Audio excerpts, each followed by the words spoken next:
Good evening. Welcome to the Tennessee World Affairs Council's Election 2020 Special Report on the Middle East. Tonight we're going to examine the important issues that voters should understand as they prepare for Election Day here in the United States. And to do that, we have assembled an excellent panel of distinguished speakers this evening. And in the interest of time, I suggest that you check the Eventbrite listing or our webpage for their complete bios, but I'll give a brief introduction of them now, and we will jump right into our program. Let me introduce Dr. Paul Pillar. He'll talk to us tonight about the Gulf, Iran, and the Arab Gulf states, and the recent normalization of relations between Israel and two of those states. Paul Pillar is a non-resident fellow at the Quincy Institute for Responsible Statecraft and a non-resident fellow, senior fellow at the Center for Security Studies at Georgetown University. He is also an associate fellow at the Geneva Center for Security Policy. He retired in 2005 from a 28-year career in the U.S. intelligence community, excuse me, after which he was a visiting professor in the Security Studies program at Georgetown University. His senior government positions included National Intelligence Officer for the Near East and South Asia, Deputy Chief of the DCI Counterterrorist Center, and Executive Assistant to the Director of Central Intelligence. He is a Vietnam veteran and a retired officer in the U.S. Army Reserve. Ms. Moni Yacoubian will help us understand the situation in Iraq and Syria, an ever-changing portfolio, and she will discuss the end of what has been known as the post-9/11 posture in the region, to what we can probably describe as a post-pandemic approach to the region. Ms. Yacoubian is a senior advisor to the Vice President of Middle East and Africa at the United States Institute of Peace in Washington. She previously served as Deputy Administrative Assistant in the Middle East Bureau at USAID, where she had responsibility for Iraq, Syria, Jordan, and Lebanon. Before that, she was a senior advisor at the Stimson Center, focusing on the Arab uprisings with an emphasis on Syria. Ms. Yacoubian was a Fulbright scholar in Syria, where she studied Arabic at the University of Damascus from 1985 to 1986. To give us an overview of conditions and trends in the region that will present challenges and hopefully opportunities for U.S. involvement in the Middle East is Mr. Rami Khouri. He is an internationally syndicated political columnist and book author, journalist in residence, and director of global engagement at the American University of Beirut, and a non-resident senior fellow at the Harvard Kennedy School.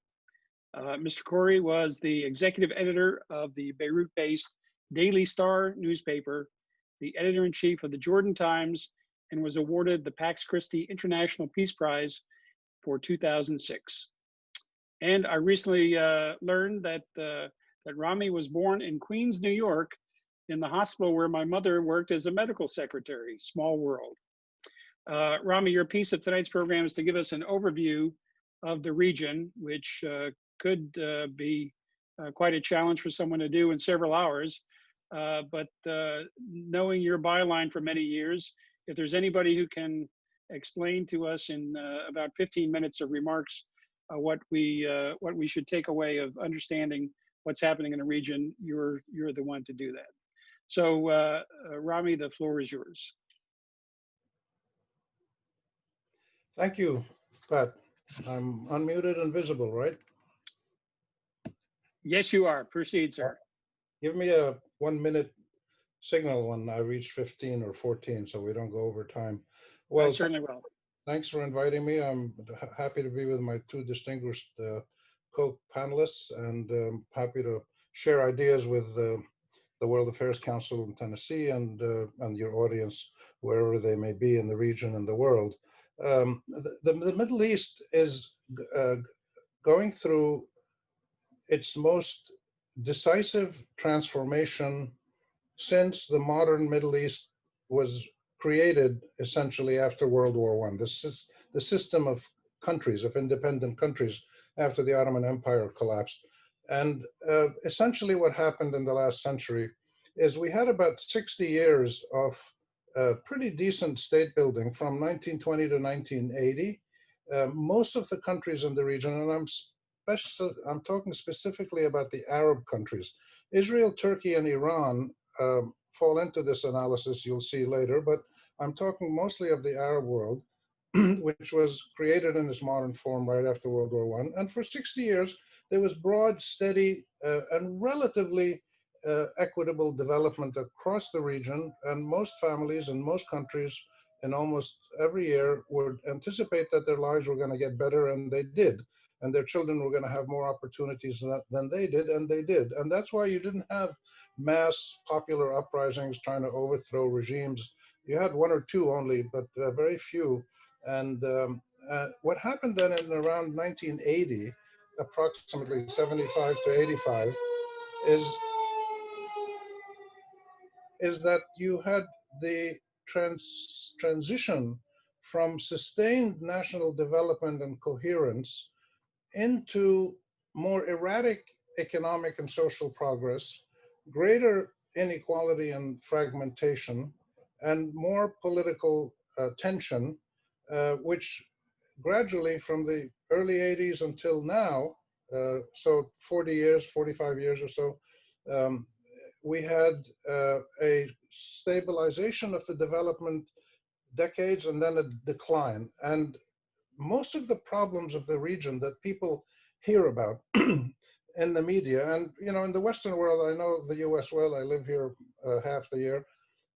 In the Western world, you tend to only hear about the Middle East when there are problems, whether it's wars or terrorism or violence or foreign American or Russian or other invasions. You don't hear about the normal day-to-day stuff. But essentially, what's happening now, because of the steady deterioration in development and the well-being of individual families over the last almost half a century, there are a series of areas of life that are degrading, fraying at the edges, corroding from within, and slowly degrading and fracturing. And these areas are the following. The entire state system is fraying and degrading and changing. Many individual states, not all of them, but I would say 2/3 of the Arab states are going through a process of some kind of tension and decay and even some change. The economies in most of these countries, in fact, all of these countries, even the oil wealthy ones, are going through the most stressful period that they've ever had. And this is compounded by the COVID situation. The issues of identity. Inside most of these countries, for the last century, there have been these tensions between your state identity, your religious identity, your ethnic identity, and maybe your ideological identity. So you have people who were tribal members, say, in Jordan or Syria, and then suddenly they woke up in 1930 and they were citizens of the state of Syria, and they had Syrian passports, and so their identity became Syrian. But they were also mostly Muslim, some Christians, and handfuls of Jews here and there in the Arab world, which had always been part of the urban scene in the big cities. Their religious identity was very strong and never went away. And you had tribal identities. Many people in the areas like Syria, Iraq, Saudi Arabia, Jordan, others, tribal identity was very strong. So you've had these constant tensions between all of these identities, and that is now heightened to a great degree. We've had a degradation of citizenship. This relationship between the citizen and the state in many Arab countries, again, I would say about 2/3 of them, is slowly degrading and experiencing great stresses and tensions, which I'll get into more. And finally, the issue of sovereignty. Many Arab countries, not all of them, but many of them, are no longer genuinely sovereign. And what I mean by that they cannot control their own borders, they cannot control who comes in and out, and in many cases, they are not able to make decisions about their own well-being without getting the approval of some foreign power. The most extreme cases are when people in some Arab countries want to buy advanced military equipment they have from the US or somewhere else, they have to get the approval of Israel indirectly. The Israelis have to approve it. Or if they want to do something somewhere else, they have to get the approval of Iran or Russia or some cases Turkey. So there's a loss of sovereignty in most of these countries. And all of these things together really shape the tensions, drive the tensions in the region. So what we're left with today, I can't get into all of these in detail, obviously, but what we're left with today is is a region that, with the exception of Tunisia, is the Arab region is the only collectively and chronically non-democratic region in the world. It's the only region where all of its citizens have never really experienced full citizenship rights. The second thing that is going on, and which is much more clear now, and explains a lot of these problems, is that the military dimension of life in these countries, whether the internal occupation, whether the internal rule by military officers, which started in Iraq in the 1940s and Egypt in 52 and has continued nonstop ever since, nonstop militarism internally as well as external military attacks, which have not stopped since Napoleon, since 1798. There have been continuous foreign military interventions, attacks, engagements all around the Middle East. And it's much, much worse. That foreign militarism is much worse today than it ever was in the past. So if you look at Libya, Syria, Yemen, parts of Iraq, you see this free-for-all where anybody can come in and join the war, and they do. The third issue, which is critical and is largely unappreciated or deliberately ignored because of political reasons abroad, is the role of the Arab-Israeli conflict in these wider tensions. And many people in the Western world, especially in the United States, will say, oh, the Palestinian issue, nobody cares about the Palestinians. The Israelis are making peace with the UAE and Bahrain. The governments of the Arab world are worried about other things.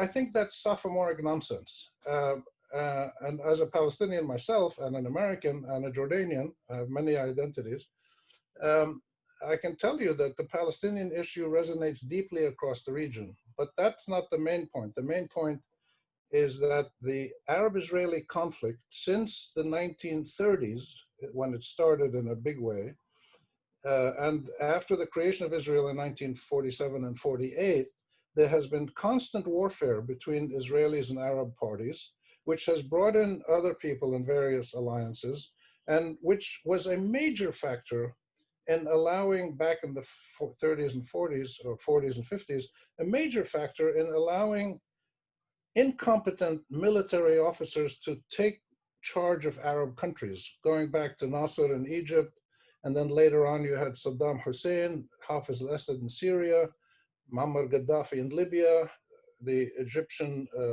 various military rulers since, including still today. And across the whole region, you had military men who took power and ruled their countries and drove them into the ground to the situation that we have today. So I can't get into there's not enough time, but the centrality of the Arab-Israeli conflict nonstop over the last century is a critical issue that needs to be addressed. And it's one of the issues that also provides an opportunity. The other point I'd mention is the consequence of the drop in economic development over the years, over the last 4 decades or so, has led to a situation today, and this is documented by UN statistics and studies by people like Oxford centers and reputable people, where about 3/4 of the Arab people, more or less, are poor and vulnerable. It's an extraordinary situation. The Arab world is a region of paupers. The Iranians are suffering similar stresses and drops in living conditions. The Israelis are doing fine. The Turks are doing okay. But in the Arab countries, we are suffering through a situation where in the last 20 years or so, the Arab region has gradually become a region of poor people and vulnerable and marginalized economically, simply because the economies could not grow as fast as the populations, and because of corruption and political economic nepotism and networks of favoritism, um, and incompetent rule. People who were in charge of running these countries who had no idea how to run countries, and the result is what you see today. Therefore, we have the tremendous polarization inside the Arab countries where majorities of people are poor, small minorities are wealthy, maybe 5-7% are wealthy, and then this middle class used to be around 45% in most Arab countries. It's now down to around 20%. And it's continuing to go down, not just because of COVID, but because of these trends where the continued population of the Arab world, which is now 440 million almost, 440 million people, it was 60 million in 1930 when the development century started. Now it's 440. The economies could not keep up with the way that governments were spending money to provide schools and jobs and medical care. And finally, most Arab governments, except the very wealthy ones, focused on small parts of their population and let the majorities of people drift into poverty and marginalization. And of course, that created huge anger, humiliation, fear, resentment among a majority of these populations. If you look at Egypt, Syria, Iraq, Jordan, Yemen, Libya, Algeria, Morocco, go across the region, except for the small, wealthy oil countries where you didn't have this problem. 3/4 of the Arab people are now poor and vulnerable and have no political rights. So you can be poor. In many countries, you can be poor, but you have political rights. You have a way for redress of grievance. And this is not the situation in the Arab world. Therefore, for the last 10 years, from 2010 to 2020, we've had nonstop political uprisings all across the region. It started, of course, in Tunisia and Egypt in 2010, 2011, the so-called Arab Spring, we call them the Arab uprisings, and they haven't stopped since. They're not covered in the media abroad, but it's been nonstop political protests across the region. There are 4 active major national uprisings going on right now in Algeria, in Lebanon, in Sudan, and in Iraq, and then smaller ones in other Arab countries. The point of this is that majorities of populations who are desperately seeking how to just live a normal life, they're not seeking wealth or revenge or power, they just want to be able to go back to live a normal life and have their kids go to school and have medical care and get a job, which with the majority of people can't do now. And governments are not paying attention to these issues in any serious way. And therefore, their people are out in the streets protesting. And they're not just protesting, calling for a change in this law or a change in that minister's position. They're calling for a total removal of the entire political elite that governs these Arab countries. So the situation is one in which we really have a mass regional popular uprising by helpless, powerless civilians who are desperately trying to create better government systems. And most of their governments are responding with military security measures, which is what autocratic Arab governments have done traditionally. So as this is going on in the Arab region, you have the greater involvement in the region militarily and politically and economically of Iran and Turkey. Israel has always tried to do things in the region, but hasn't been able to penetrate as much, but it still is involved militarily and particularly in the fight against Iran and its allies. So that's a kind of quick overview of the very, very difficult regional context of the Arab world, in which the Arab region itself is corroding and fragmenting, and some countries have broken up. If you look at the Kurds who in northern Iraq, southern Sudan, other parts of the region have tried to break away, and we had the Islamic State, the so-called Islamic State. They created their own country, of course, which wasn't a real country, but this is a sign of discontent so severe that people would want to break away from the Arab state system. And this is exacerbated by the continuing militarism, which is directly aided by the United States, the United Kingdom, Russia, France, Iran, Turkey, many of the major powers in the world or the region, and the Emiratis and the Saudis are sending military forces around the region. The Qataris and the Egyptians, the Jordanians have small roles here and there, but it's a free-for-all, and it's just creating worse and worse conditions. And therefore, in this context, there's not very much that we can expect that's going to change quickly, because people are desperately seeking a kind of normalcy in their lives within their own country. The majority would like to immigrate if they could, but they can't. So they just have to figure out, how do you establish better systems? They're trying to do it now through popular uprisings. Tunisia broke through. Sudan has a situation now where the military regime negotiated with the protesters after a year of protests, and 600-700 protesters were killed by the military. The protests wouldn't stop, peaceful civilian protests. And finally, the military said, okay, let's negotiate. So they're in the middle of a 3-year transition, which is a very important, unprecedented situation in the Arab world, where the military was forced to negotiate a transition into a more democratic system. We'll see if it works. They finished 1 year, there's 2 more years to go. So last point, what does this mean? What are the issues that people need to look at? What should a new American president, or the same one who's reelected, what should about a minute to go. Yes. What should other foreign powers do? I think the most important thing they can do is resolve the Arab-Israeli conflict in a way that is fair to the Israelis and the Palestinians and the other Arab countries. And that's eminently doable. We have the Arab Peace Plan and many other ways to do it.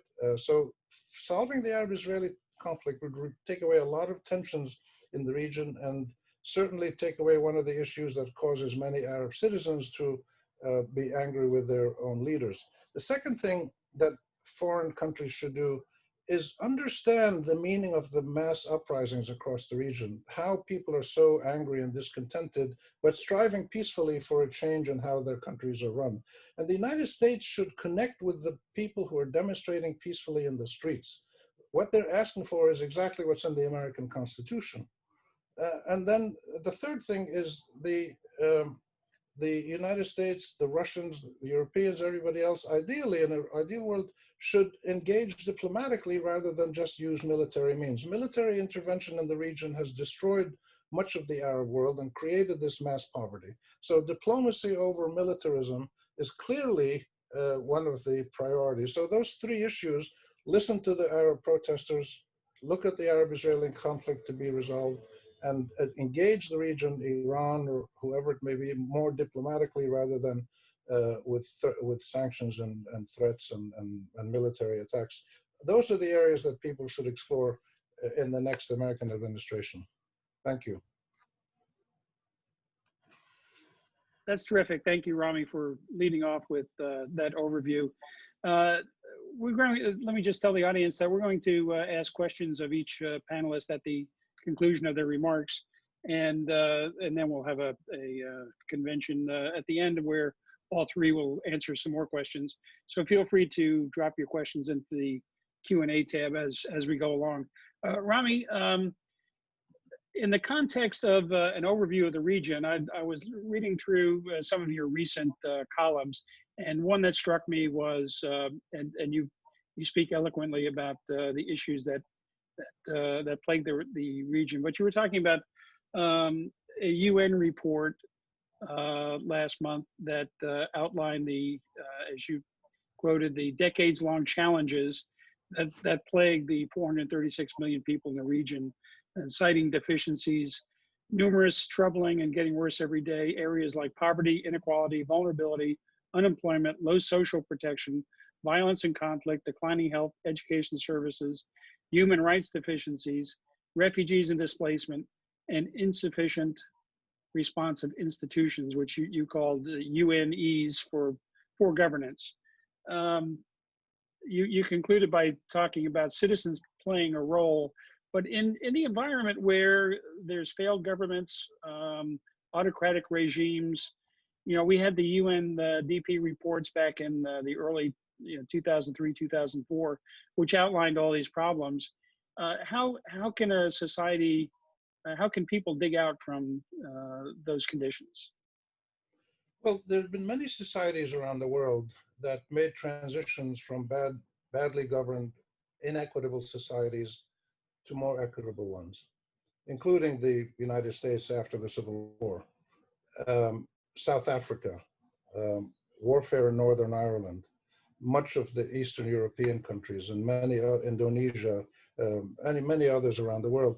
To various degrees, you've had transitions that have been made by autocratic governments or whatever they may be into something better. It's human nature. It can be done. Many people have done it. There's nothing difficult about it if there's a political will to do it. The key to making that change remains one of the great mysteries, and that's why God gave us political scientists and historians to try to figure it out for us. But what triggers the sense among people who hold power, like F.W. de Klerk in South Africa, um, uh, Mikhail Gorbachev in the former Soviet Union, and the rulers of Northern Ireland, what triggered this idea in their mind that their systems cannot be sustained and they had to change to something better? I just basically keep urging people, as I did in that article that you mentioned, um, that the only thing that people need to do to understand the Middle East better, the Arab countries especially, but this applies to all countries, is listen to their people. So today, unlike when I started my journalism in the late 60s and early 70s, today we have many ways to directly hear and read what Arab people are saying on social media and other ways. Public opinion polls, there's just tons of information. And just look at what the protesters are asking for. So if people listen to the citizens and understand what they're calling for, and then try to engage them politically and diplomatically for a peaceful transition, it shouldn't be very difficult at all. It sounds easy, and in fact, it is easy if the people at top who have power are willing to make some kind of transition. This is the great barrier in the Arab countries with their current uprisings, the four I mentioned. Only the Sudanese military agreed to engage with the protesters for transition, which we're going through now. Lebanon, Algeria, Iraq, no sign of that yet. We'll see if it happens. But when people hold power, like the Egyptian military, for instance, is a good example. They've been there since '52. They don't want to have any other system but the military ruling Egypt, and Egypt is falling apart. It's a terrible, terrible situation with poverty and inequality and lack of rights. So how do people who've held power for decades and decades give it up? And that's the great dilemma that people have not figured out how to do. Right. Let me ask one more question, then we're going to move on to our next speaker. January 21st, new president, perhaps, maybe a second term for the incumbent. You talk about the loss, the impediment of sovereignties lost as a predicament for some Arab states, and you've in your writing talked about the military adventures being destructive to any coherent ability for the Arab countries to do the kinds of things that you say they obviously need to do. So a memorandum to the new president as a caretaker for the Arab states. What major point would you want to make with the next administration? The United States has the greatest combination of anybody in the world of soft power, technical expertise, economic opportunity, and just day-to-day fun in society to share with the Arab people more than any other country in the world, more than China, more than Russia, more than France. Nobody in the world has the American potential of soft power, technical knowledge, education system, economic opportunity, and the joys of going to eat hot dogs at a baseball game or going to Coney Island, or just everyday life, public libraries, the good things that every American citizen can usually enjoy. The United States should understand that that is the greatest power in the world, that it can use to engage with people inside the Middle East. And this is for the entire Middle East: Arab countries, Israel, Iran, and Turkey. There are huge demonstrations in Tel Aviv every weekend against the government. Many Turks are upset, and huge discontent in Iran, as well as in the Arab countries. That's what I would tell the next American administration. Understand your ability to engage with Arab people and others in the Middle East on the basis of your national assets. And your national assets are not your cruise missiles and your drones. Your cruise missiles and your drones have continued what Napoleon started in 1798, which has brought this region to a catastrophic situation, culminating in the Iraq War, which was a disaster, and it's still going on. So that's what I would say. Look at your strengths that are genuinely what the people in the region are asking for. And the ability for those to converge is astounding. If somebody would just be brave enough to understand that and take the first steps. Well, thank you, Rami. You've given us a lot to contemplate tonight, and as we look to the future to understand developments in the Middle East. Next, we're going to hear from Ms. Mona Yacoubian, who comes to us representing the U.S. Institute of Peace. Mona, I don't know what hospital you were born in, so I won't make any comparisons there, but we're very happy to see you here with us. And you're going to speak to us about Iraq and Syria, and about the transition or transformation from a post 9/11 posture to what you're phrasing as a post-pandemic, inshallah, regime or portfolio or approach to the region. So Mona, thank you so much for being with us, and the floor is yours. Thank you so much, Pat, and good evening, and thanks to the Tennessee World Affairs Council for having me. It's a pleasure to be with you all this evening, even virtually. Great to be with my esteemed colleagues and co-panelists. What I'd like to do very quickly is just say one word about the U.S. Institute of Peace, because the audience may not be familiar with us. We were created by Congress in 1984. We're an independent, nonpartisan institute dedicated to the proposition that a world without violent conflict is not only possible and practical, but essential for U.S. and global security. And I would urge members of the audience, if you want to learn more about USIP, to visit our website at usip.org.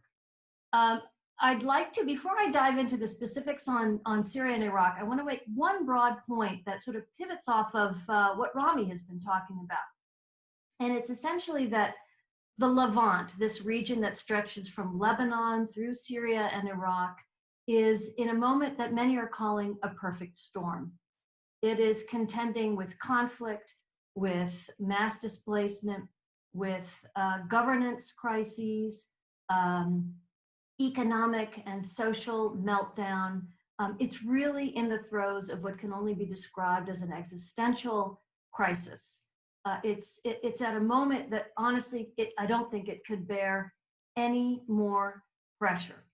And what's important is fears that this may, in fact, this existential moment may yield to a broader regional collapse, has implications not only for the region's security, but for global security, to include US national security.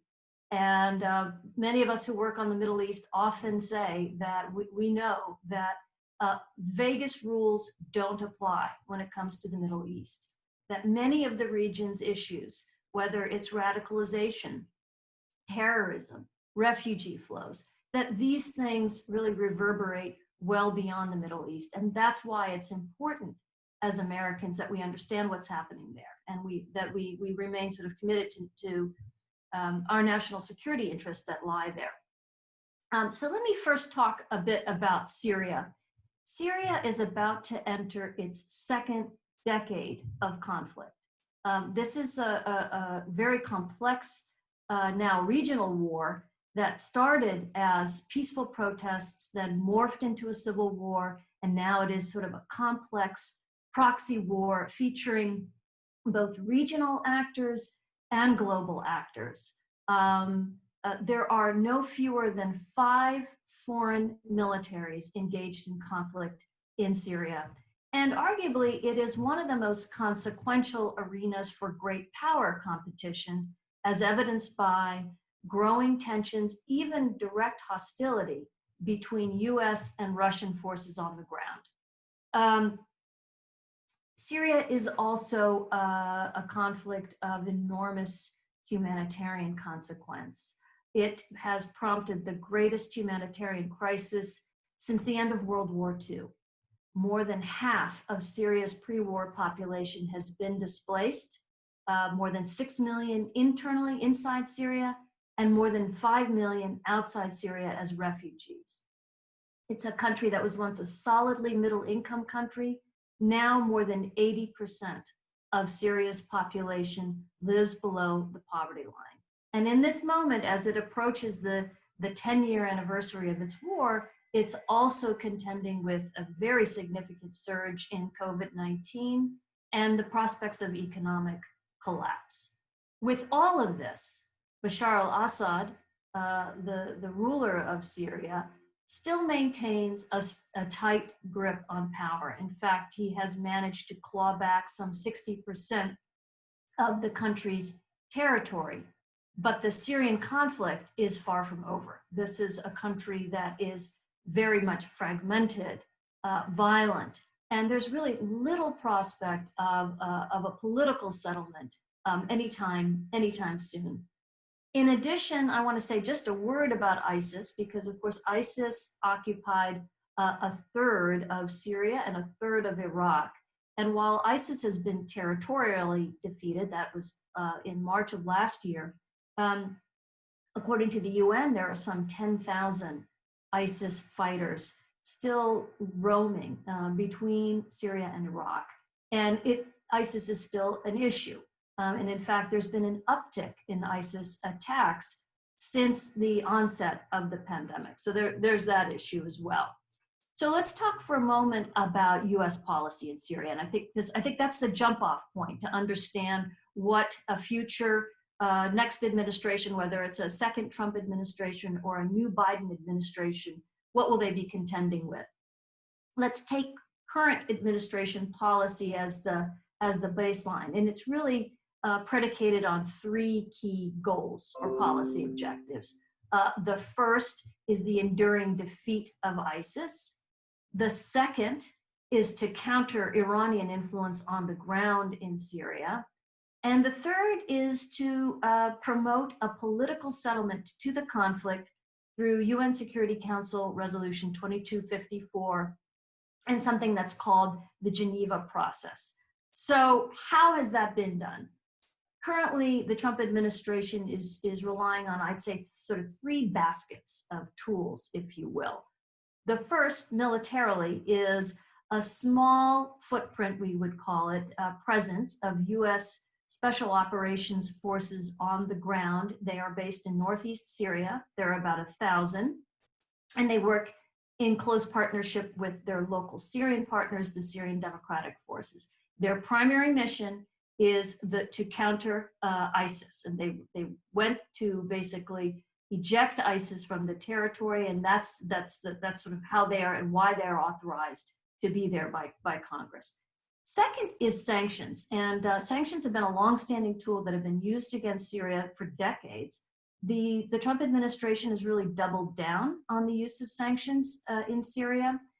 They passed recently at the end of last year something called the Caesar sanctions, which are designed to prevent the further commission of atrocities by the Assad regime. They're designed to disincentivize any sort of foreign investment in Syria's reconstruction and to dissuade countries from normalizing diplomatically.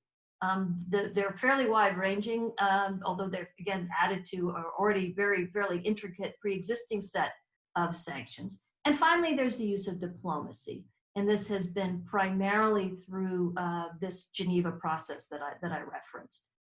So what challenges would a new administration face come January of 2021? I think we can really distill it into sort of 4 key challenges that any administration is going to have to contend with in Syria.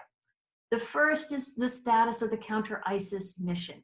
These 1,000 special operations forces on the ground, their disposition, and our policy more broadly on countering ISIS. Should we retain those forces? Should they be withdrawn?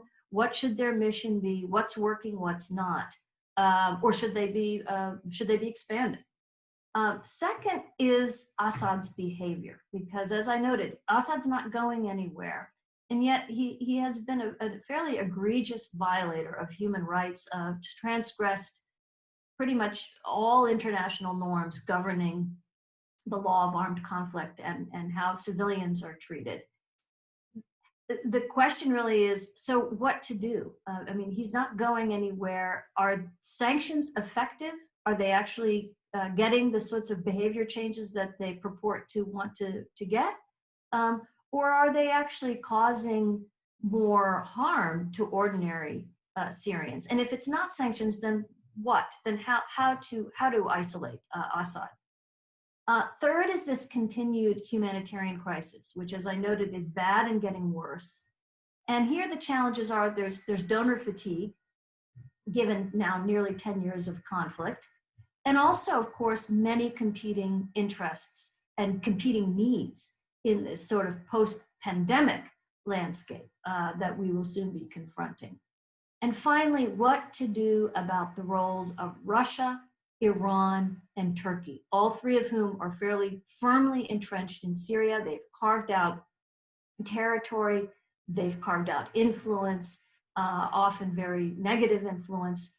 What to do? What can the US do?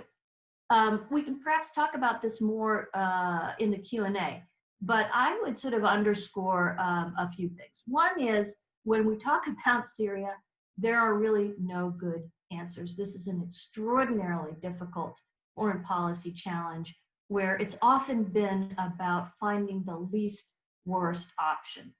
And I think in many ways, Syria is really a cautionary tale about 21st century conflicts and how we contend with them. We've seen the United Nations rendered essentially ineffective. The UN Security Council has had very little ability to influence developments on the ground. Its humanitarian architecture has been largely overwhelmed by the Syrian crisis. And as we said, we have this sort of regular commission or regular transgression of international norms in this war. The fairly regular use of chemical weapons, barrel bombs targeting civilians, the targeting of medical facilities. So all of these things are going on, very, very difficult to figure out how to respond. I think largely what I think we need to be doing is figuring out how we can reestablish some of our leverage with the express purpose of moving Syria toward a political settlement that would bring some sort of stability on the ground. And I'm happy to talk about that more and get into more details. Let me now turn to Iraq. And we're talking about Iraq tonight at a moment that is potentially, could be an inflection point in US involvement in Iraq. I don't know how closely people are following the news, but Secretary of State Pompeo just recently threatened to close down our embassy, one of the largest in the world, if the Iraqi government is not able to better protect Americans, American diplomats and others from Iranian-backed militias and their fairly regular rocket attacks that have been hitting the green zone, that area in Baghdad where the US embassy is located. It's been hitting them with regularity. And so Secretary Pompeo has said, to the Iraqis, if you can't protect us, we're going to leave.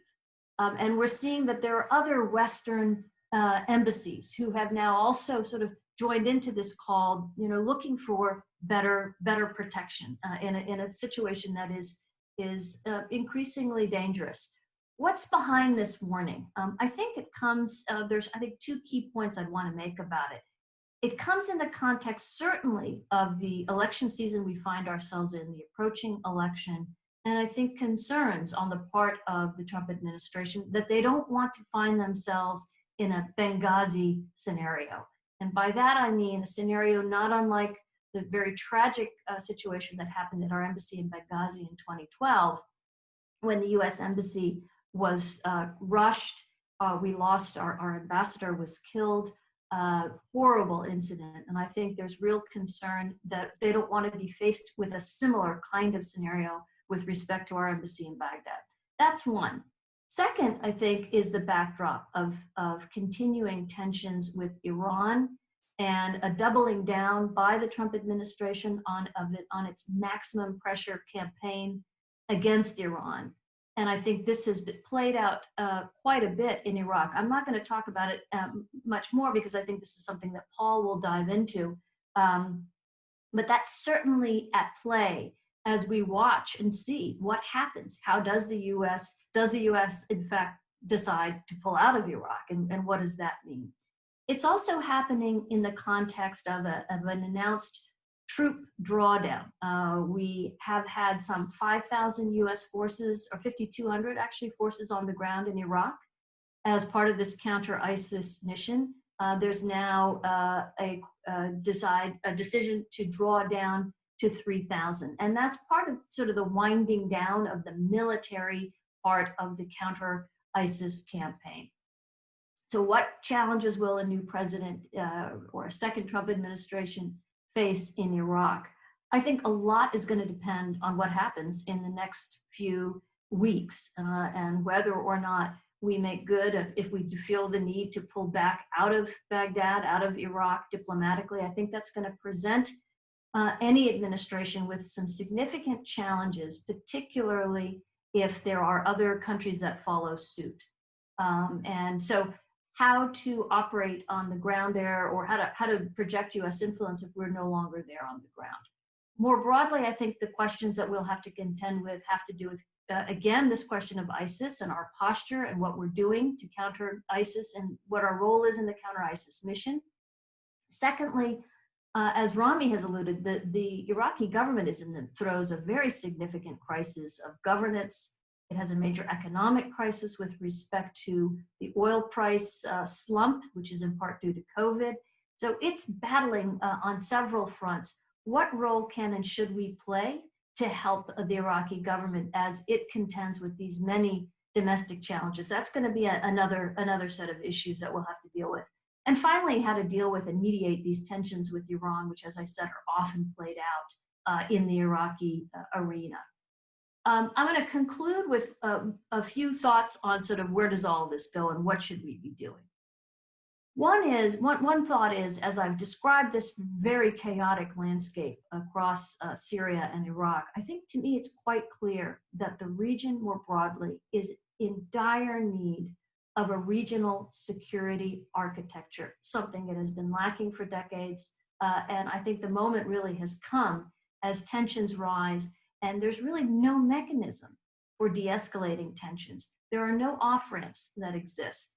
I think this would be an important place for the US to prioritize its leadership, its diplomacy, to help move forward. And this would be in the context, I'm sure Paul will be talking about this will be in the context of Iran and what to do with Iran and Iran's role in the region. Finally, I want to conclude on the point that Pat has teed up for me, and that is, what does all of this mean? This region that's in such disarray, and what is the U.S. role? What should the U.S. role be going forward? And I would say it's abundantly clear from everything that Rami has described, that I have described, that our approach to this very troubled part of the world over the past 2 decades, and for me, I sort of date this from 9/11, that our approach has essentially failed. That we are seeing a region that is mired in greater instability, chaos, and while there's a strong and understandable desire here in the United States for us to just leave this region, to pull out, again, because of the fact that I think these security implications for the US are so significant, I don't think we can or should withdraw completely. What I do think we can do, though, and what I think we must do, is really institute what I would call a paradigm shift that redefines our engagement with this region away from the post 9/11 posture that focused very heavily on military interventions, on security, and on counterterrorism, to what I would call a post-pandemic posture that preferences the roles of diplomacy and development. And key components of this would be really prioritizing our budgets for diplomacy and development, which have been sort of ravaged, far more cost-effective way of engagement than the huge expenditures that we've undertaken on the defense side. Secondly, I think, as Rami was saying, I think we need to focus much more on the governance challenges, on the socioeconomic challenges that this region faces, and really sort of remove that military counterterrorism lens through which we often view the region, and therefore I think we miss a lot. Finally, I think we need to really broaden whom we engage with. We do very much need to understand the people in the street. I don't think we understand well the popular street, if you will, across the region. And I also think we need to engage more non-traditional stakeholders, diasporas, the Lebanese American community, the Syrian American community, certainly civil society, entrepreneurs. These are complex problems, and I think the more minds and the more different stakeholders we bring to the table, the better the chances are that we'll find sustainable solutions. And I will stop there. Thank you very much. Mona, thank you so much for that. As with your co-panelists, it probably wasn't fair to give you just 15 or 20 minutes to cover all of those complex issues, but you've done a great job describing what's at stake in this region in the Middle East, where America has been involved so deeply for decades. Let me just ask, and you must have been reading my script. You had answered all the questions I had prepared, but I did fail to mention the U.S. Institute of Peace, and the Tennessee World Affairs Council has been blessed with having a terrific relationship with USIP. We've had visits here, and just a terrific relationship with the education outreach through Anne Louise Colgan and everybody on the staff there. So thank you for that. Let me ask you, what is USIP's presence in the region, and what sort of initiatives might be ongoing that we should know about? Reports, studies. I know there are people on the ground around the world in very difficult places, but tell us a little bit about USIP's role in this region. Thanks. That's a great question. Thank you. So we have staff in 13 different countries around the world, conflict zones. We have activities in more than 50 different countries. We have a really interesting and unique approach. We seek to sort of help mitigate conflict, build peace, both from the ground level, from the community level, working with local communities, as well as from the national government and regional level. We have very, very active and longstanding programs in Iraq. For example, we've been in Iraq continuously since 2003. I should say, I want to caveat everything I'm saying by noting that, of course, with the pandemic, that has somewhat limited certainly our foreign staff, our American and Western staff, and their ability to engage directly on the ground there. But we still actually have active dialogue programs going where we are working with local communities, particularly those that have been affected by ISIS. And the many who have, as I noted, been displaced by ISIS. There are still, I believe, over 1 million internally displaced people in Iraq, or IDPs, who, in the chaos of what happened with ISIS, had to flee their homes. And so we've been engaged in dialogues at the local community level between, there's lots of tensions, of course, that came out. Iraq has a very diverse society. And through our local level dialogues, help to put together agreements that help facilitate the return of these IDPs back to their homes. We also have a very active hub in Tunisia, that oversees our programming in Tunisia, in Libya. We have a small program in Syria on the ground, very small. And we also, though, do quite a bit in terms of policy analysis, convening in Washington. For those in the audience who are interested, we were mandated by Congress to sort of moderate the Syria study group. And that study group issued a very interesting report at the end of September of last year. And so through our facilitation, we hosted the meetings, brought a number together in that study group, and anyone that's interested can easily access the report and read it. I think they would find it quite interesting. That's just a small smattering of the kinds of things that we do. Well, thank you for that, and I'm looking forward to reading more about your ideas about a post-pandemic posture in the region, and I assume there'll be some publications in the USIP inventory, and I would commend to the attention of all of our viewers, take a look at usip.org. There's a fantastic collection of materials there on the great work they're doing, and I would suggest subscribing to the newsletter to keep up with what's happening there. Well, Mona, thank you for your piece. Please hang on with us, and at the end, we hope to have time for a collaboration between you and your fellow panelists. Now we're going to ask Dr. Paul Pillar to join us. Paul, I hope you had a chance to go out and have dinner while you were waiting on us. We apologize for the delay, but thank you again for joining us. And just let me remind everyone that Dr. Pillar is a fellow at the Quincy Institute and a senior fellow at Georgetown University's Center for Security Studies. And he'll be talking to us about the Gulf, Iran, and the GCC, and the discussion about the normalization of relations between Israel and a couple of those Arab Gulf states.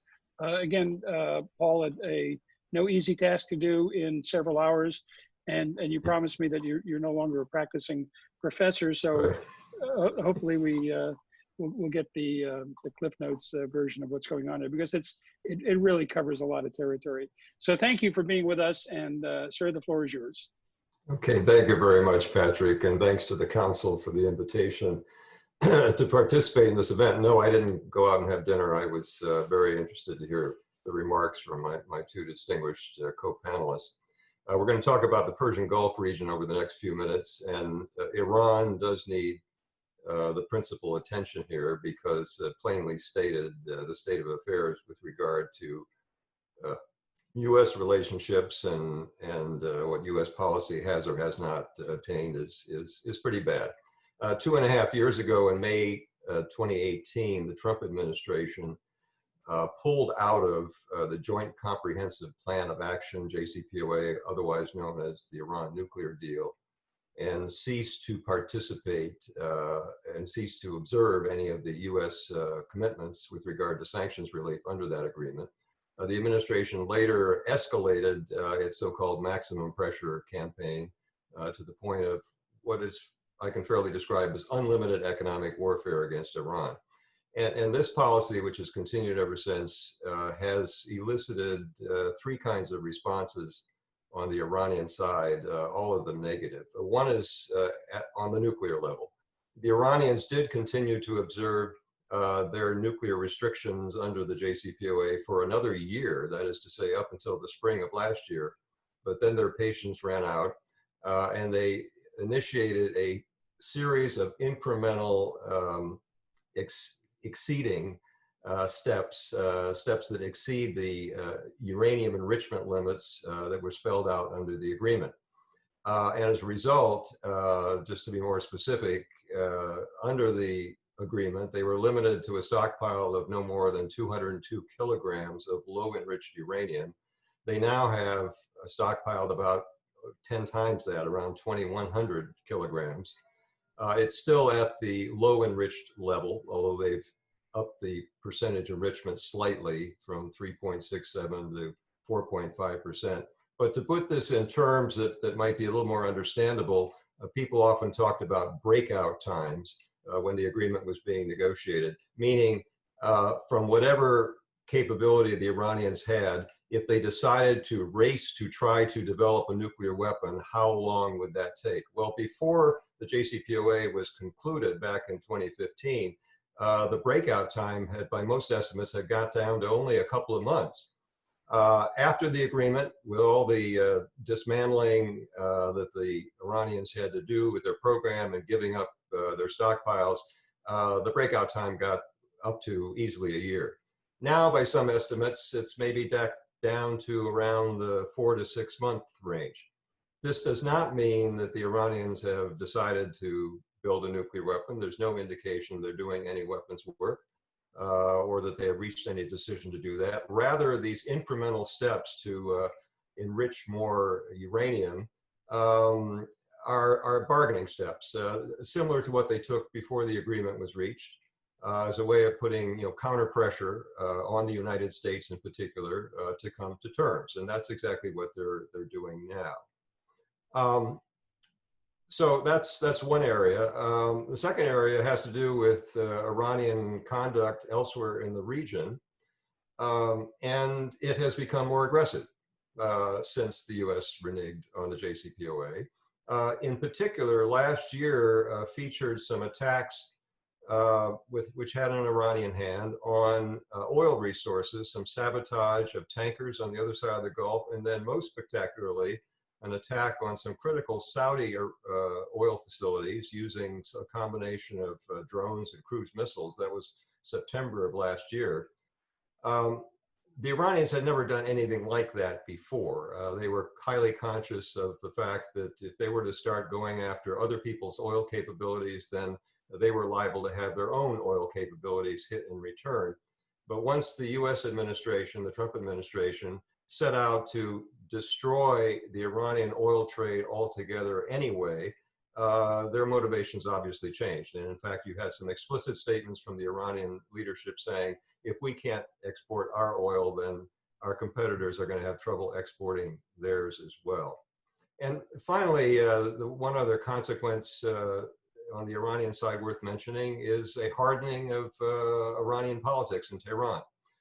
President Hassan Rouhani and Foreign Minister Javad Zarif, who are the ones who negotiated the Iranian nuclear agreement, have been discredited by what's turned out, given what the US administration has done. And the hardliners in Tehran have been able to say with considerable plausibility, we told you so. Look what happens when you negotiate with those perfidious Americans. You were fooled. And so the hardliners definitely have more of an upper hand in Tehran these days. The US administration's most recent moves have been a continuation of more of the same, just the maximum pressure course has continued. The very most recent attempt by the administration was to implement or to execute, to activate, I should say, the so-called snapback mechanism. This was a clever bit of writing in the agreement, which was designed to assure people that if the Iranians started cheating or violating the agreement, they would have the sanctions reimposed very quickly, automatically, without having to negotiate about it again. And the provision said that if any other party to the agreement declared that the Iranians were in violation, then the sanctions would be automatically reimposed unless the UN Security Council were to pass a resolution keeping the sanctions suspended. And of course, the US, as a permanent member, could veto any such resolution. Well, the obvious problem with this is, although the snapback provision is limited to participants in the JCPOA, the US stopped participating 2.5 years ago.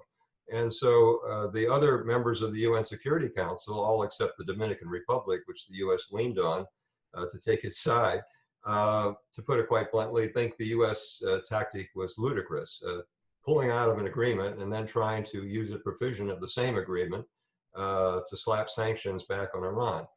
Besides which, it was the United States, not the Iranians, who violated the agreement way back 2.5 years ago. So just as there's no sign of the US administration changing course, there's not really much of a change in the Iranians. any prospect of change in the Iranian policy right now either. The status quo, however, is unsatisfactory to Iran because the United States continues to implement as many of its own unilateral sanctions as it can, as well as using secondary sanctions to discourage any other countries from doing any kind of business with Iran. Moreover, the Iranians have not closed the books on the assassination of one of their very senior leaders, Qasem Soleimani, killed in a US drone strike at Baghdad airport several months ago. But for now, the Iranians seem to want to keep a lid on things, not to see the conflict escalate to a point where President Trump could use a rally round the flag effect to improve his election chances. Officially, the Iranians say they don't have a preference with regard to the outcome of the US election. They clearly do, but it's also pretty clear that they see their best chance of having regime change in Washington come January 20th is not to try to interfere in the US election, but rather to try to moderate their own behavior and not do anything that would provide a convenient October surprise. Essential for making any kind of progress and getting out of this whole mess and this bad state of affairs is to return to full compliance with the JCPOA. The Iranians have made it very clear, and Foreign Minister Zarif made it clear just last week in a on-the-record session that the Council on Foreign Relations had where he spoke, that for the Iranians, it's absolutely essential the United States come back in full compliance with the JCPOA before they are going to be willing to negotiate on anything that goes beyond that, either in the nuclear area or other areas. And it's not surprising. No one wants to buy the same horse twice. And if the US were to say, well, you have to do these extra sorts of things beyond what you agreed to in the JCPOA before you get these sanctions taken off, they would in effect be getting asked to buy the same horse twice. Besides, it's a matter of basic trust and confidence in whether the US will live up to any future agreements that might be reached. As I mentioned, the hard line message has acquired a lot of plausibility in Tehran, and it's going to be a hard enough sell as it is for Rouhani or Zarif or anyone else to try to persuade other powers that be in Tehran to take another chance with another agreement anytime soon with the United States. Coming back into compliance, both the US and Iran, then becomes a matter of sequencing. Mr. Biden has indicated if he becomes president next year, he will return to the United States to compliance with the agreement. And since it was the United States that violated the agreement, it's appropriate that the US make the first move here. But I think what probably should happen is that any such US move on those in that direction will need to be coupled with a fairly firm tight deadline requirement that Iran return to full compliance on its side. And that shouldn't be too hard. Those incremental steps that I mentioned and enriching the extra uranium, the figures I gave you earlier, the Iranians have repeatedly emphasized that these are eminently reversible steps, which indeed they are, and that they fully intend to reverse them if and when the United States does come back in full compliance itself. If we do have a return to compliance with the JCPOA, then other action through diplomacy to resolve other conflicts and address other issues of concern that involve both the US and Iran become possible. In the first instance, simply by reestablishing a channel of communications that we haven't had since things were broken off 2.5 years ago. One possibility would be in the nuclear area, what's called a more for more agreement, where the Iranians would commit farther into the future for more restrictions beyond the ones they already committed to in the JCPOA, in return probably for greater certitude that they would get the kind of economic benefits that they hoped to get when they signed the agreement. But even under the Obama administration, they didn't fully enjoy for a number of reasons. And other topics of mutual concern focused mainly on overall security in the Gulf region could be addressed as well. And getting to those other topics, this involves the Gulf Arabs. As Patrick mentioned, one of the most significant or newsworthy things that happened recently was this agreement normalizing diplomatic relations with Israel by the United Arab Emirates and Bahrain. Misleadingly sometimes called a peace agreement. It didn't really advance peace either on the Israeli-Palestinian end, since the Palestinians had no part of this, and it does nothing to advance the cause of Israeli-Palestinian peace, nor does it really do anything on the Gulf end. Neither Bahrain nor the UAE have really participated in warfare against Israel. There have been no shots fired in anger between them. And indeed, both of those Gulf Arab countries already had extensive relations with Israel, cooperating on a number of fronts, even though they, until now, fell short of full diplomatic relations. Instead, I mean, really, this move is best described as a deepening of a mostly anti-Iran alliance, which has a military component, especially given that increased arms sales from the United States to the UAE seems to be a key part of it, to include a sale of advanced F-35 aircraft.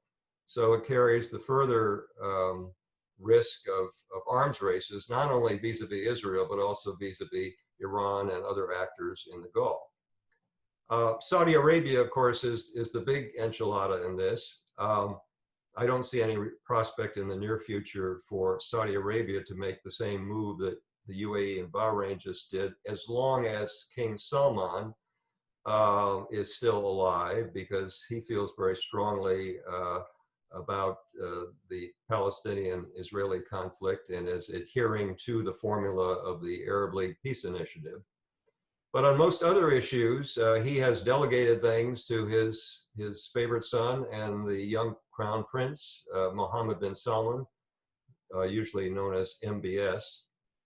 And under MBS, Saudi Arabia has become, in many ways, the most disruptive force in the Persian Gulf region, especially with regard to the war in Yemen, which I'll say a bit more in just a second, but also with regard to other things, such as a while back, they kidnapped the prime minister of Lebanon and pressured him to resign, causing a governmental crisis in Lebanon. They have aided a variety of extremist groups on the opposition side in Syria, some of which have Al-Qaeda type connections, that sort of thing. And meanwhile, internally, MBS is trying to consolidate his own power, moving the Kingdom of Saudi Arabia away from what had been more a system of family consensus within the royal family and going more and more toward one-person rule, including a rather harsh sort, even though MBS has loosened some social restrictions within the kingdom. The human rights problems in Saudi Arabia in some other respects have gotten worse. And this gets to some particular concerns, or that ought to be concern of the United States. Lest we forget, on the human rights side, the thing that concerned the US most was the brutal murder of Jamal Khashoggi, the dissident journalist who was also a US resident who wrote for the Washington Post and was butchered in the Saudi consulate in Istanbul. Reportedly, the US intelligence community has concluded that MBS himself, the Crown Prince, had to have been personally involved in this, even though the current US administration is trying not to draw attention to this. So that's a bit of major baggage in the US-Saudi relationship that sits out there. And then there is the Yemeni war. Mona made the case that Syria is currently the worst man-made humanitarian disaster. Some people would argue that the Yemen war might have that title.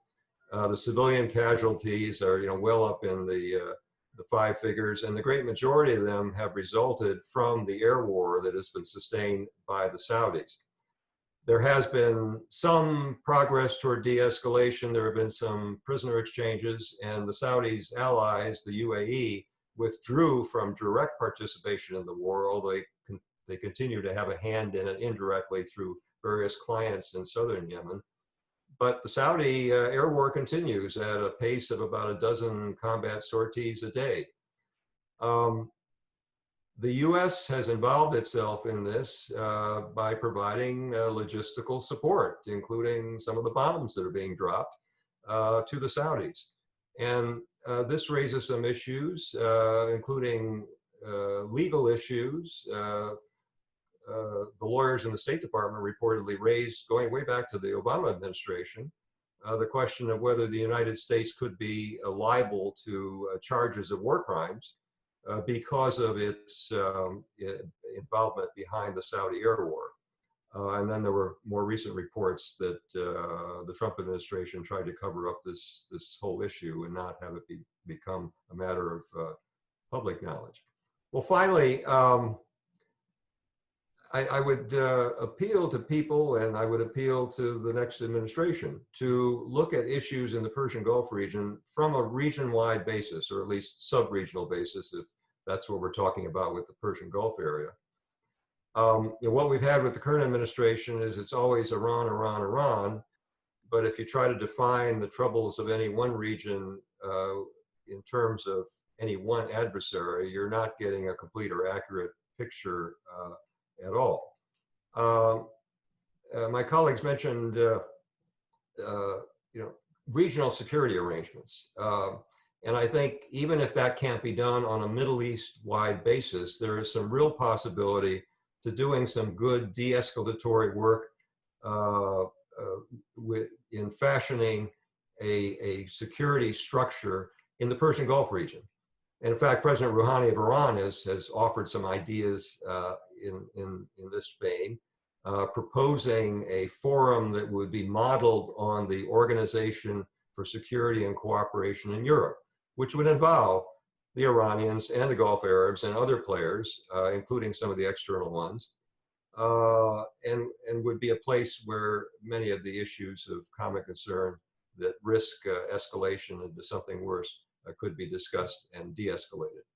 There are, in fact, a lot of common interests between the Iranians and the Gulf Arabs on the other side of the water. Of course, the Saudis and the Gulf states are always happy to see the U.S. take their side in any local or regional rivalries. But that does not mean that they are looking for anything like a war. The attack on the Saudi oil facilities last September was probably a wake-up call to the Saudis, given the accuracy and effectiveness the capability that it demonstrated. And it reminded the Saudis of how much they could be hurt and how much their oil industry could be hurt if there was any kind of military conflict involving Iran and either the US or Israel. That's the kind of thing that everyone has a shared interest in avoiding. But so far, the current administration has discouraged contacts and discussions with Iran, and so that isn't happening. But that's one area for change. And I will stop there, Patrick. Well, thank you, Dr. Pillar. What a fascinating view of a region that attracts probably the most attention of policymakers in Washington, the Persian Gulf, and especially the maximum pressure campaign that we have with Iran. As with our previous speakers, you've answered most of the questions I have, so I've been busily cobbling together some new ones here.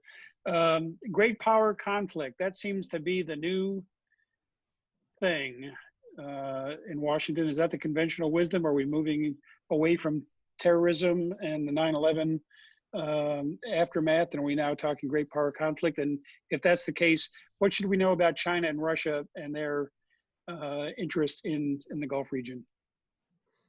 Well, that has become the new conventional wisdom, focusing just on the region.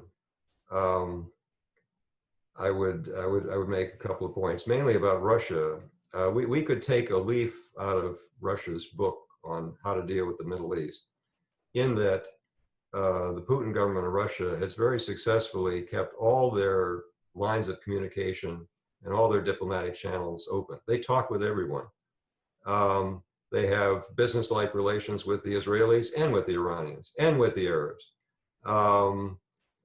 with the Syrians and basically everybody. Whereas, of course, the path that the U.S. has been following more lately is to divide the region into good guys and bad guys, and try to cement the alliances of what are considered the good guys, the development regarding Israel and Bahrain and the UAE was part of that, while refusing to have any dealings whatsoever with those on the other side, the so-called Shia Crescent led with Iran. You know, I think that's a mistake, and I think the inroads that Putin's Russia, despite all its other weaknesses, has been able to make as a demonstration of that. The Chinese, as usual, they have economic and energy-related concerns, but they're tempered by other concerns about direct relationships with the United States. This translates, in China's case, to continuing to have a relationship that includes some oil purchases with Iran, but is not going beyond the sort of point that Beijing would be afraid that they would get hit even harder with secondary sanctions by the current U.S. administration. But they, like that the Russians are willing to do business with and talk with everyone, and the Chinese, even more so than the Russians, have absolutely no care at all about what the internal political or economic system is of a counterparty state. They'll be happy to do business with anyone, no matter how bad their human rights record is. Well, I was going to ask you the same question I asked Rami about a memo to the president on January 21st, but you already answered that to take a regional perspective on things. Yeah. What would you tell the average American that what they should know, what they should expect to see going on in the region? I know in Saudi Arabia, it's pretty clear they are hoping for another Trump administration. They don't see things improving in Saudi-U.S. relations. Iran, as you mentioned, probably is looking for a change in the White House. So, what should Americans be thinking about as we navigate these waters? Well, the outcome of the U.S. election is one of the biggest variables. I mean, it's going to affect just about everything I just talked about in a major way. So. The prognosticators of regional stuff like myself have to defer to the domestic political prognosticators in terms of what we ought to expect. But I would say, just to expand on your question, Patrick, expect the unexpected, in that what's basically unpredictable is some incident spinning out of control in a tense situation, and then it suddenly escalates. I talked about the need for communication between the United States and Iran. Some viewers may remember we had, back during the Obama administration, an incident in which a couple of our U.S. naval small craft strayed inadvertently into Iranian territorial waters. I think they had a problem with their navigation system or something. It wasn't intentional. And the Iranians, just as we would if an Iranian vessel strayed into our territorial waters, they seized the vessels and the crew members. Fortunately, because of the channel of communications established as a byproduct of negotiating the nuclear agreement, Secretary of State Kerry and Foreign Minister Zarif could get on the phone, and they solved the problem. And then within about 24 hours, we had our vessels and our sailors safely back. I shudder to think what would happen in current circumstances without that kind of communication if we had a similar naval incident in which our crew members wound up in the hands of the Iranians. Sure. Well, as we invite back Mona and Rami to join us, let me just pass one quick question to you from Bob Kapanchi from Peoria, Paul. He asks, according to the UN, the UAE is sending arms to Mr. Haftar, who opposes the recognized government in Libya. Can you talk briefly about UAE getting involved in issues so far away? Yeah, the UAE has really been flexing its muscles well out of proportion to its native population. They have developed, even before and unless they get F-35s. They already have a very effective Air Force, and they have been active in the Libyan war between the Haftar and the forces in eastern Libya and the UN-recognized regime in western Libya. And they have been subject to some of the same sorts of criticisms about incurring civilian casualties that the Saudis have and what they've been doing in Yemen, not nearly to the same scale. But this is an issue that has come up, by the way, and I think we'll probably hear more about it maybe in Congress with regard to that possible F-35 sale to the UAE, because the objection has been raised that they are doing sort of nasty stuff in Libya and killing civilians, and should we be selling them such an advanced aircraft under those circumstances? Yeah, I think I've also seen reports that they're in Suda Bay, Crete. The Greeks are facing off against the Turks over oil exploration in the Eastern Med. And I saw a report the UAE had aircraft in Crete. It's a tribute to the reach and capabilities of the UAE Air Force. I mean, Sure. if you had a one-on-one contest, air contest between the UAE and the Iranians, whose own air force mostly belongs in museums, it would be no contest. The UAE would clobber the Iranians. Right. Well, welcome back, Rami and Mona. Thanks for everyone for terrific presentations. Let me go through a couple of questions that we have for Rami and Mona. And two of them come from our friend Nazad Harami, who is the director of the Saladin Center here in Nashville. And you may not know it, but Nashville has the largest population of Kurds in North America.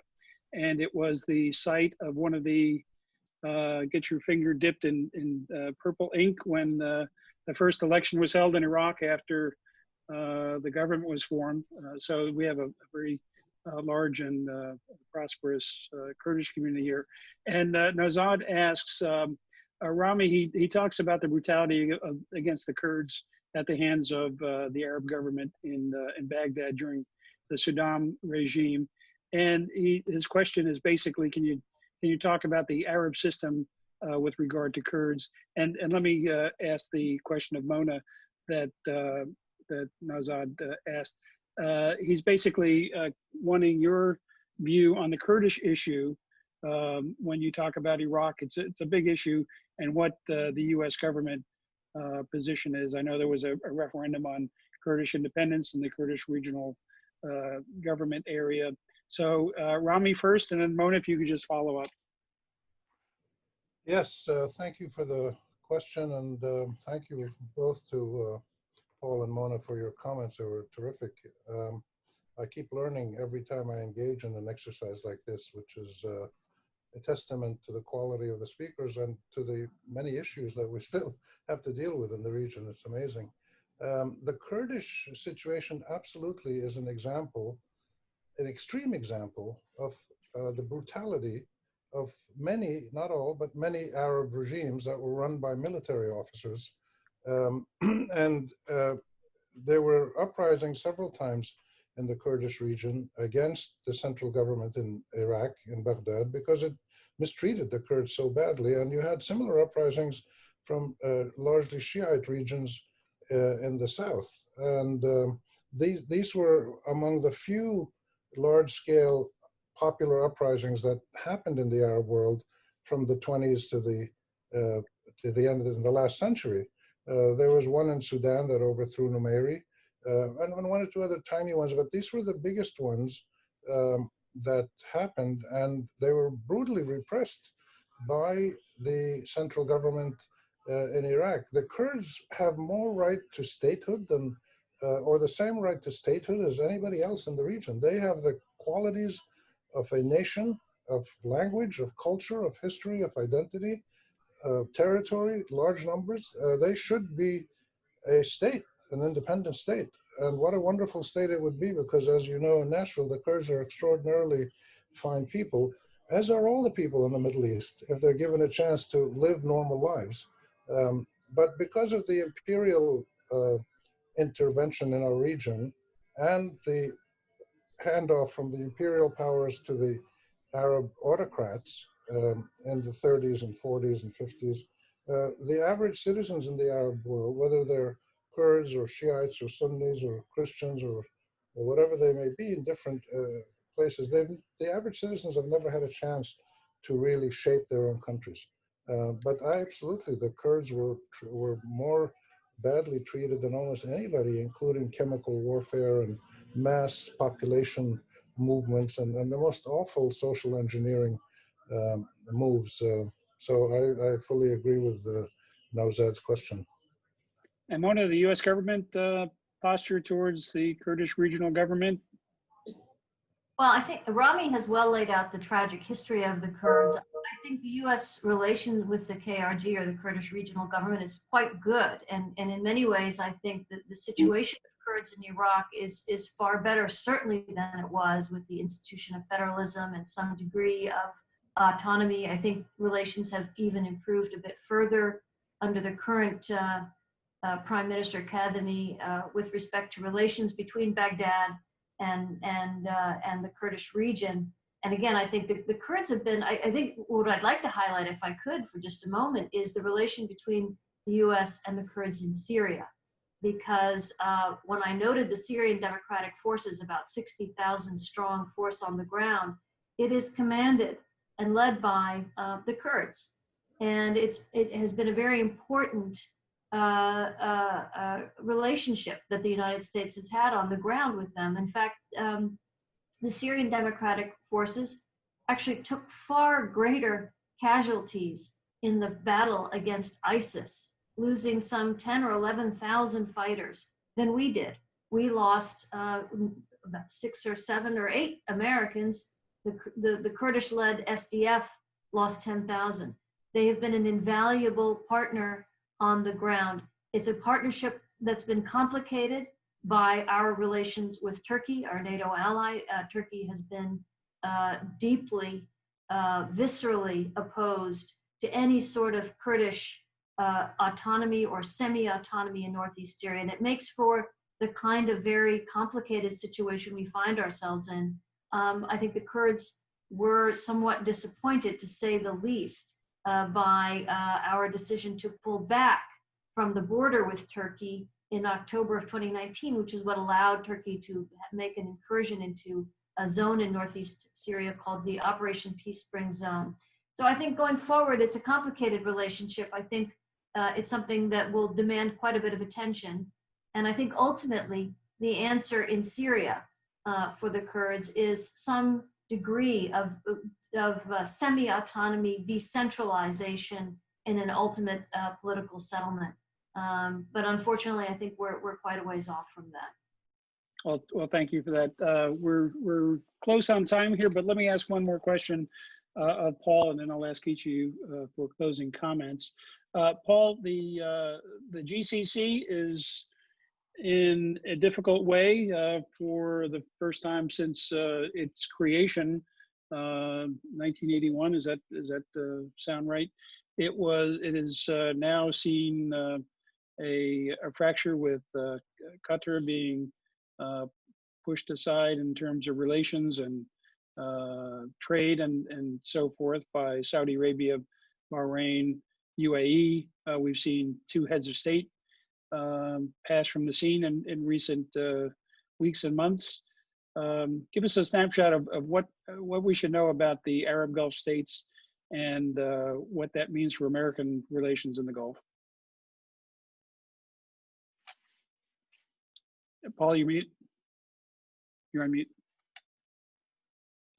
Sorry, thank you. Everybody gets one of those. Yeah, I didn't have time to get into all the intra-GCC machinations, but I think I would fold this under the issue of U.S. relations with Saudi Arabia, because yes, the UAE and Bahrain have been their partners in the ostracism of Qatar, but it really is in Riyadh where the most important decisions would be made.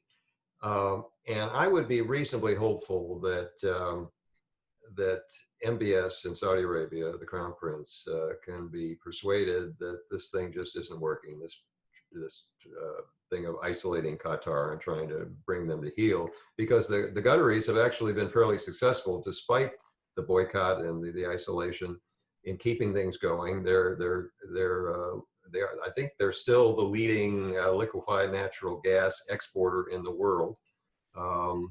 And they've gotten support from the Turks. So they're doing okay.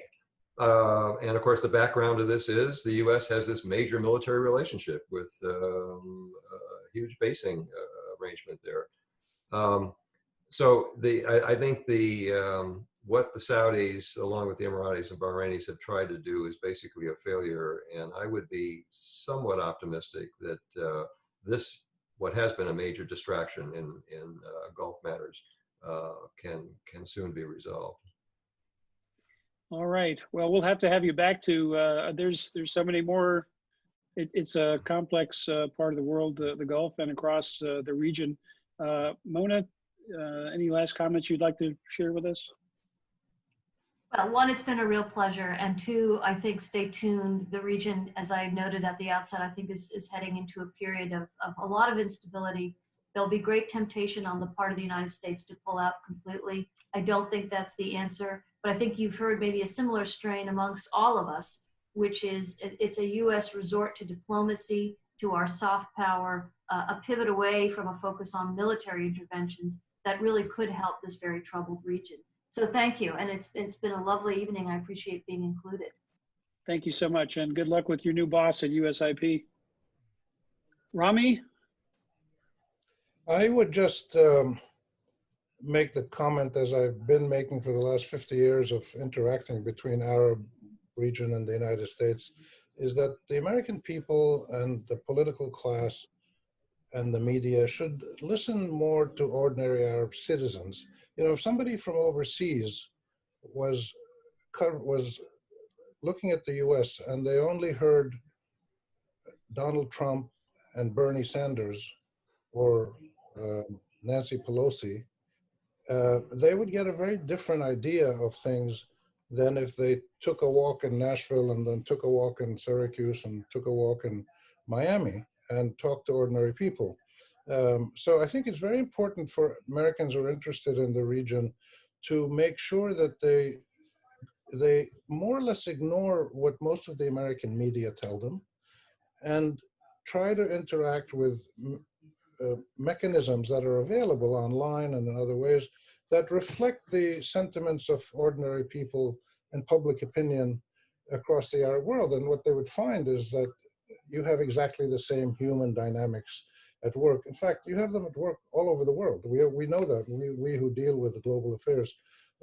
It's when ordinary people are not given a chance to express themselves and live a decent life that they become angry, humiliated, and then sometimes they become extremists, and sometimes they do terrible things. So that's my main comment, is for just to hear what ordinary Arabs and others, Iranians, Israelis, Turks, what other ordinary people are saying and thinking, and then make decisions. If you're interested in foreign policy, whether you're voting or you give money to a cause or you join a group, make decisions based on that knowledge, not based on what you see in the mainstream media, especially the cable news, which only tells you when there's a bomb or a killing or something. But otherwise, thank you for having me, and it was great to be with my colleagues, and go Titans. Excellent. Dr. Pillar. This time I will unmute. I think just diplomacy versus military force, it really goes back to some of Rami's earliest comments in this session. And I should note, as long as you're giving all the plugs to USIP and Mona, I've got an association with the Quincy Institute for Responsible Statecraft, which you mentioned in the introductions, Patrick. And its one main theme is trying to get the United States worldwide, although we've got a particular emphasis on the Middle East, to think more in terms, less in terms of the military as the sole source of U.S. power and influence, and more in terms of the other tools. And for most of these problems we're talking about, that means a very active, inclusive, comprehensive diplomacy that has too often been lacking. Well, thank you so much. And we didn't mean to underplay the Quincy Institute, where you are a fellow, or the Georgetown University Center for Security Studies, where you're a senior fellow. And we thank you, Dr. Pillar, for being with us, and Rami Khouri for being with us from Cambridge, Mass, where he's in residence. He's a distinguished journalist based in Beirut normally, and Mona Yacoubian with the USIP. And I strongly recommend that after you sign off tonight, if you're watching, Google each of these names, get on whatever mailing list that their byline will appear, and you will be a much better and well-informed citizen for having followed their writing. They're tremendous authorities on any topic that they undertake, and we are immensely grateful for them taking time tonight and speaking with us to help us inform our community on a very important region of the world as we prepare for election 2020. So thank you all for being with us, and everyone have a good evening, and please be safe. Thank you.